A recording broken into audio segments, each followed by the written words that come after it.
नमस्कार साथियों, कुंजन paramedical institute के ऑनलाइन प्लेटफॉर्म पर आप सभी का हार्दिक स्वागत, अभिनंदन। आज की क्लास रेडियोग्राफी की क्लास में आपका क्वाड व्यू पढ़ा रहे हैं। इससे पहले आपको लेटरल व्यू, पीए व्यू और एपी व्यू पढ़ाया था मैंने आपको, और इस व्यू के अंदर आपको क्वाड्रेल व्यू के अंदर आपको ये क्वाड्रल व्यू होता है। इसके अंदर आपको 15 से 20 डिग्री के कोण पे रखना होगा स्कल को। देखिए, जैसे ये स्कल है, इस स्कल को 15 डिग्री के हिसाब से इसको ऐसे रखना है। जैसे ही ऐसे रखा जाता है तब आपका ये क्वाड्रेल व्यू कहलाता है। इस व्यू के अंदर आपको इथेमॉइड बोन के बारे में पता चलेगा, और आज की क्लास में अपन क्वाड्रेल व्यू के अंदर डेफिनेशन देखेंगे। ये एक प्रकार का पीए व्यू होता है, पोस्टीरियर एंटीरियर व्यू कहलाता है ये। इसमें एक चीज ये ध्यान रखना, 15 से 20 डिग्री का कोण रहना चाहिए भैया। जब आप स्कल का क्या ले रहे हो, एक्सरे ले रहे हो, तब ध्यान रखना कि इसको व्यू रखते समय आपको टेबल के ऊपर प्रॉन पोजीशन में रखना होगा। इसको पेशेंट को स्कल प्रॉन पोजीशन में होनी चाहिए। देखिए डेफिनेशन, क्वाड्रेल व्यू एक पीए व्यू होता है, पोस्टीरियर एंटीरियर व्यू होता है स्कल प्रोजेक्शन में, जिसमें फ्रंटल बोन और पैरानेजल साइनस दिखाई देता है। इसमें क्लियरली साइनस इसमें दिखाई देंगे आपका। एक तो आपकी कौन सी bone, frontal bone. Frontal bone ये बोन है, इसको फ्रंटल बोन कहते हैं। ये फ्रंटल बोन शो होगी, और आपका दूसरा शो होगा पैरानेजल साइनस। ये पैरानेजल साइनस है, ये शो होगा इस एक्सरे के अंदर।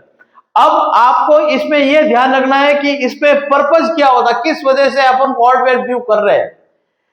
ये एक क्वाड्रल व्यू होता है, ध्यान रखना।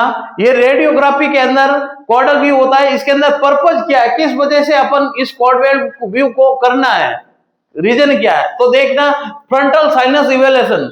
फ्रंटल साइनस, ये फ्रंटल साइनस है, इसको अपन इवेल्यूएशन करने के लिए अपन को ये जो स्कल होगा इसको ऐसे रख के 15 से 20 डिग्री के कोण के ऊपर आपको उस पर रखना है, एक्सरे फिल्म के ऊपर।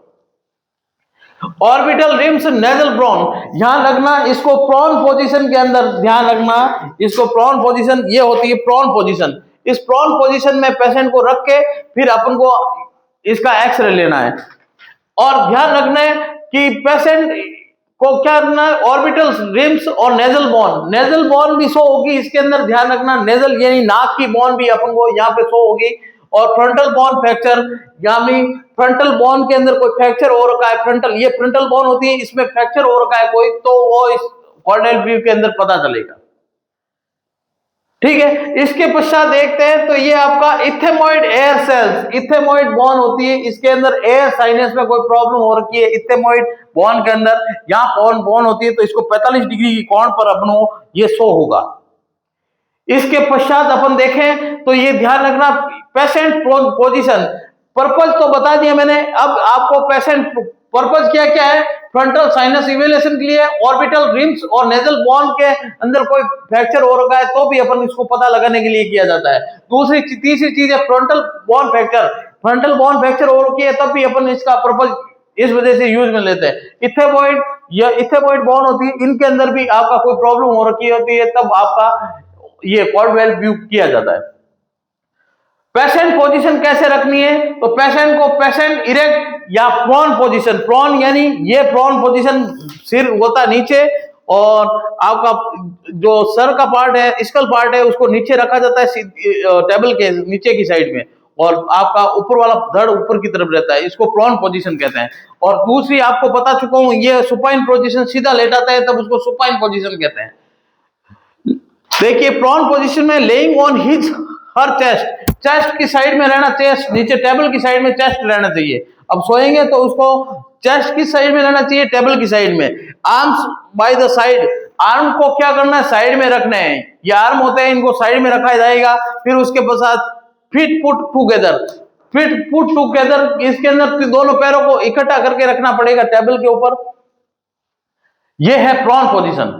इसके पश्चात आपको पेशेंट के अंदर क्या आपको इंडिकेशन देना है पेशेंट को, पेशेंट पोजीशन, पेशेंट को इरेक्ट या प्रॉन पोजीशन में रखना है। फिर बाद में फॉरहेड नोज, फॉरहेड और नोज जो इसको क्या करना है, 45 डिग्री के कोण पे रखना है। और मीज सेजाइटल प्लेन को परपेंडिकुलर होना चाहिए इमेज रिसेप्टर के। मीज सेजाइटल प्लेन को किसके परपेंडिकुलर होना चाहिए? आईआर यानी इमेज रिसेप्टर के क्या करना चाहिए? परपेंडिकुलर रहना चाहिए। ओएमएल और इमेज रिसेप्टर भी क्या होना चाहिए? आपके परपेंडिकुलर होना चाहिए। क्लियर है? अब इसके पश्चात देखते हैं कि आपको इंडिकेशन क्या देना पेशेंट को। पेशेंट को इंडिकेशन ये देना कि पहले सबसे पहले उसके अंदर कोई भी मेटल की पोर्शन है, ये बार बार बोल रहा हूं, मेटल का कोई पोर्शन पहना हुआ है तो उसको उतारें, और आपके जो भी क्लोथ है उन क्लोथ को उतार के और एप्रिन पहनाए जाए। कैसे एप्रिन? जो लेड एप्रिन पहनाए जाए, जिससे क्या है कि एक्सरे के अंदर कोई प्रॉब्लम नहीं आए, आसानी से एक्सरे फिल्म पे एक्सरे प्रोड्यूस हो सके। इसके पश्चात देखते हैं सेंट्रल रे, एक्सरे रेज के ऊपर एंगल कितने प्रकार का होगा, ध्यान रखना, या 15 या 20 के आसपास रहना चाहिए। 15 या 20 कोडल एंगल रहना चाहिए। कोडल एंगल कितना होना चाहिए? 15 से 20 कोडल एंगल। किताबों के अंदर आपका अलग लिखा हुआ होता है, तो आपको ध्यान रखना कि 15 से 20 एंगल होना चाहिए, कोडल एंगल। अब आप कहोगे सर कैसे रहेगा ये? तो बताते हैं, देखो ये आपकी स्कल है, स्कल को 45 डिग्री के कोण पे रख के फिर आपको एक्सरे लेना है, अगर आपका कोर्डियल व्यू लेना है तो। और इसके पश्चात देखना पॉइंट नेशन पार, इसका पॉइंट नेशन पार रखना चाहिए। और एक्सपोजर फैक्टर, क्या एक्सपोज फैक्टर रखना चाहिए? देखो केवीपी रखना है 70 से 80 किलोवाट पर पीक, तो ये आपके 70 से 80 रहनी चाहिए। एमएस स्कल के अकॉर्डिंग, आपके स्कल है उसके अकॉर्डिंग रखना है चाहिए ये। उसके पश्चात है डिस्टेंस 100 सेंटीमीटर डिस्टेंस होनी चाहिए आपकी। अगर आप एक्सरे ले रहे हो तो एक्सरे में ध्यान रखना 100 सेंटीमीटर आपका क्या रखना, उसका डिस्टेंस रहना चाहिए स्कल का। फिर बाद में फोकल स्पॉट लार्ज होने चाहिए, ग्रिड यस होना चाहिए। ये सब चीजें करवा चुका हूं, बार बार इनको नहीं बताऊंगा, ये चीजें बार बार आपको बताता जाता हूं। क्या मतलब? आपको मैंने बोला है कि फ्रंटल बोन, पैराइटल बोन, ये जितने भी क्रेनियल बोन और फ्रंट फेशियल बोन है वो सब याद करोगे तब ये चीजें समझ में आएगी, नहीं तो नहीं समझ में आएगी। अब आपको फ्रंटल बोन पूछते हैं तो फ्रंटल बोन आपको पता है ये सिर की सबसे पहले वाली बोन होती है, फ्रंटल बोन होती है। अब सारी बोन तो मैं वापस हर क्लास में कैसे कराऊं, आपको समझा रहा हूं, वैसे चीजें समझते जाइए, कम टाइम में अच्छा नॉलेज मिल जाएगा। देखिए अगली चीज, अब आपने देखना structure seen, frontal bone seen होगी, पहली बोन कौन सी होगी? फ्रंटल बोन सीन होगी। इसमें देखो फ्रंटल बोन सीन और फ्रंटल साइनस, फ्रंटल के पश्चात यहाँ पे जो सीन होगा वो फ्रंटल साइनस सीन होगा। Orbit nasal septum, nasal septum का बोल रहा है, नेजल की जो बोन होती है नाक की बोन, ये आपके इसमें कोर्डियल व्यू में शो होगी। इसके पश्चात अपन देखते हैं इमेज इवैल्यूएशन क्राइटेरिया। क्या भाई इमेज इवैल्यूएशन में क्राइटेरिया क्या होते हैं? फ्रैक्चर रिजिड ऑर्बिट और लोअर थर्ड, और नो रोटेशन, रोटेशन नहीं करना है भैया, आपको एक स्थान पे स्कल को रख के फिर आपका उसका लेना है x-ray. Sharp of body detention भी ध्यान रखना है। ये चीजें थी आपकी किसमें? कोर्डियल व्यू में। एक व्यू और बचा है स्कल के अंदर, फिर अपना स्कल पूरा हो जाएगा, फिर अपन दूसरा पोर्ट लेंगे आगे।